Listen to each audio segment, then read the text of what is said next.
تصوير هذه اللقطات في إحدى الليالي من قبل حارس أمن اللي شاف مشهد غريب وما له أي تفسير في الدرج. شوف المقطع.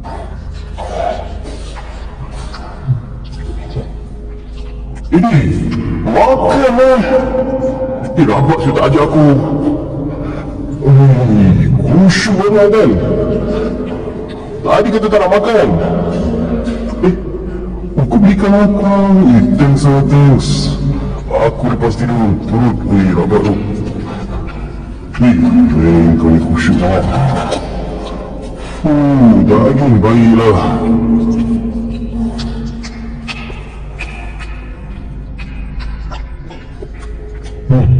Ada tak sini? Ada foto. Wah, pelanggan aku dah. Pegang pula. Pelanggan aku nasi kita aku lagi ambil pun. Kau ni makanan tayar.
شوف المقطع أكيد ممكن يكون مفبرك، بس خلونا نشوف وش صار. في البداية الأمور كانت طبيعية وما فيها أي شيء غريب، بس أول ما قرر يصعد الدرج المشهد اتغير.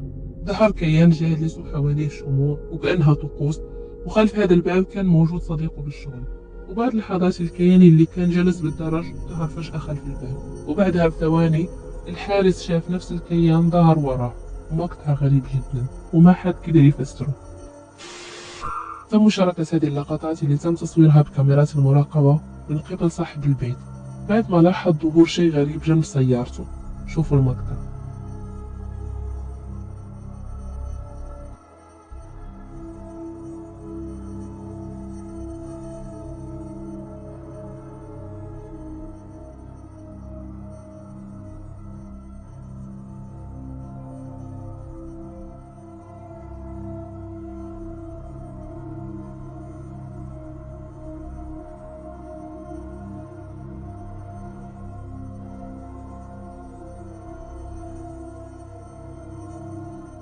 ظهر شيء غريب يتحرك بطريقة غريبة وبيحوم حوالين السيارة.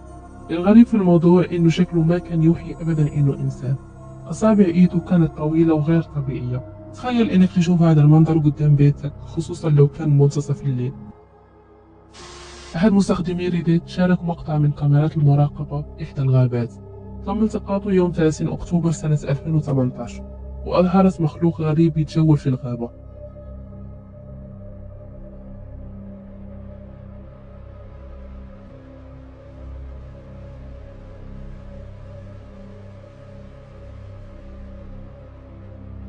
ظهر مخلوق بيتحرك بين الأشجار، شكله غير واضح وكأنه ظل بيتحرك بطريقة غير طبيعية. جسمه كان نحيف جدا وأطرافه طويلة، وكان يمشي بانحناء غريب. الكاميرا ما قدرت توضح ملامحه بالتفصيل، وهذا اللي خلى الموضوع أكثر غموض ورعب. عائلة يابانية كانوا على طريق السيار متوجهين للبيت. الأب قرر يوقف عند مغسلة السيارات عشان يغسل سيارته، وبهالأثناء طلع جواله وبدأ يصور فيديو لعيلته في جو مليان ضحك وهدوء. زوجته كانت تبتسم وبنته الصغيرة قاعدة في المقعد الخلفي بتلعب، لكن الكاميرا التقطت شيء ما كان متوقع أبدا.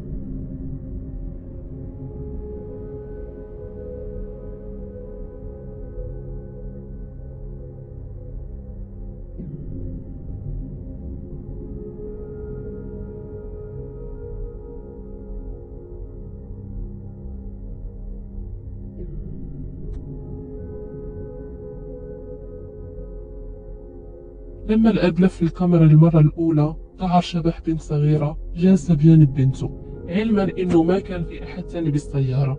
بعد ثواني لف الكاميرا مرة ثانية واختفت فجأة.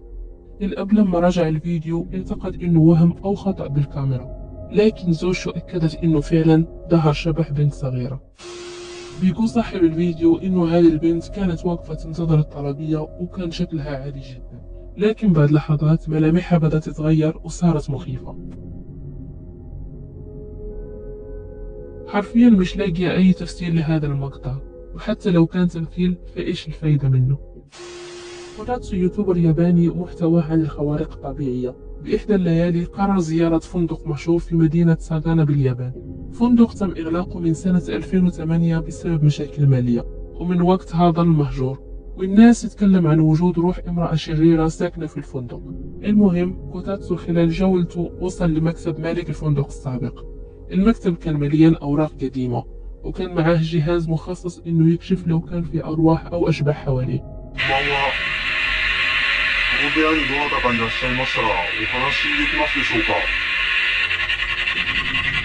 لكن ما كان في أي إشارة، وبينما هو مركز في جواله صار شيء خلاه يترعب.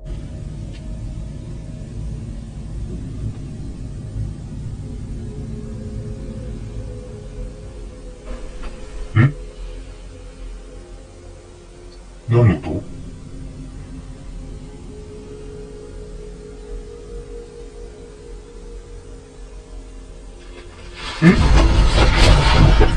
ちょっと待って、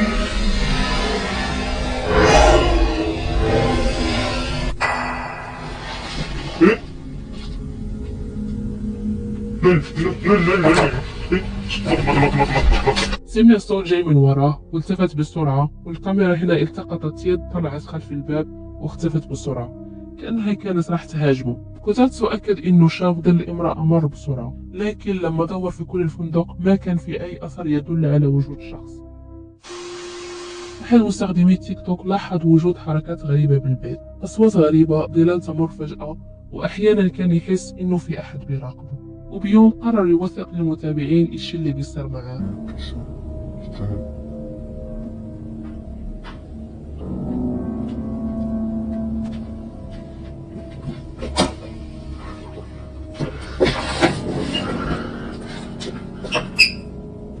الشي اللي ظهر ما كان واضح إيش هو بالضبط، وما كان قط لأنه هو أصلا عنده قطط بالبيت، وعشان كده قرر يحط كاميرات ويشوف إيش القصة. وبعد مراجعة التسجيلات لاحظ وجود شيء مريب بالبيت.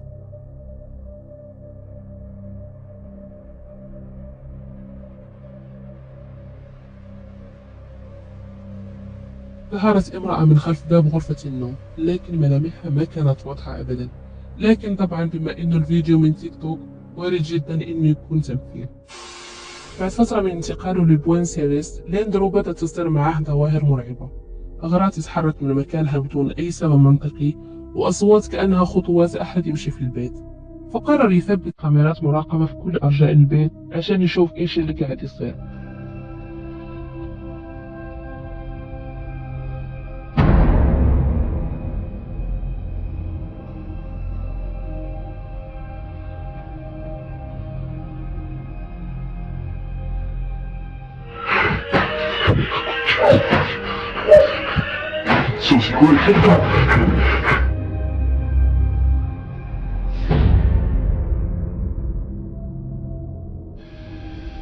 الوضع بدأ يسوء أكثر وأكثر، ومن فضوله قرر يبحث في تاريخ البيت، وهنا اكتشف إنه بهذا البيت صار حريق كبير سنة 1950 وراح ضحيته كل أفراد العيلة اللي كانوا عايشين فيه. وبعد الحريق تم ترميم البيت وإصلاحه، وعشان يتأكد أكثر دعا واحد من أصدقائه يقضي معاه ليلة ويشوف هل هي تخيلات ولا فعلا في شيء غير طبيعي بالبيت.